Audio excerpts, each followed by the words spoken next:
번째 뉴스입니다. 정점식 의원의 활약으로 고성군 광역의원의 정수를 2명으로 유지 공직선거법 개정안 정개특위를 통과했습니다. 정점식 의원은 농어촌 지역 광역의원 축소 문제를 제기하며 인구 5만 이상 지역 광역의원 최소 2명 규정 추가를 주장했습니다. 이번 공직선거법 개정으로 광역의원이 축소될 것으로 예상됐던 경남 고성을 비롯한 다수의 농어촌 지역 광역의원이 기존 정수를 유지하게 됐습니다. 두 번째 뉴스입니다. 진해망권 시대 개척 위해 통영, 거제, 고성, 창원의 지자체들이 힘을 모으기로 약속했습니다. 진해망권 3개 도시는 신문화관광, 경제벨트의 구축을 위한 4개 시군 상호협력 업무협약을 체결했습니다. 이번 업무협약은 대통령 당선인 공약과 더불어 부울경 메가시티 등 시, 군 연계 협력을 위한 도약의 발판이 될 것으로 예상됩니다. 다음 뉴스입니다. 통영시는 통영시 수산식품산업거점센터를 준공했습니다. 수산식품산업거점센터는 기존의 냉동품, 건조품 등 단순 가공산업에서 벗어나 수산식품산업을 고도화하고 수산물 가공산업의 외연 확장을 위한 거점기관 조성을 목표로 통영시가 지난 2018년 해양수산부 공모과제에 응모해 지원 대상으로 최종 선정됐으며 지난해 2월 4일 기공식을 개최한 바 있습니다.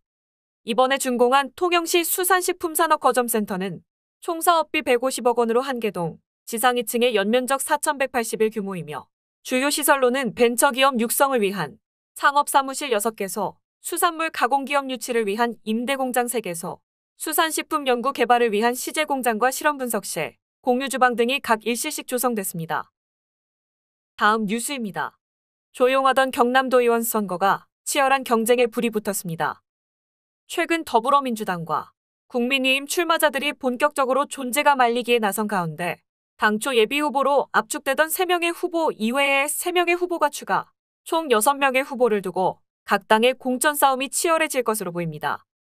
제1선거구에는 더불어민주당 김영구 후보와 국민의힘 유정철 후보, 강성중 후보가 치열한 경쟁을 벌일 것으로 예상됩니다. 이어 제2선거구에는 더불어민주당 유용문 후보, 국민의힘 김태규 후보, 김충현 후보가 출마할 것으로 보입니다.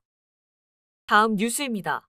서필원 통영시장 예비후보는 4개 권역별 균형 발전과 소득 5만 불 시대 통영 구현을 약속했습니다. 서필원 통영시장 예비후보는 기자회견을 통해 3차 공약을 발표, 4개 권역별 균형 발전과 소득 5만 불 시대를 구현하겠다고 청사진을 밝혔습니다.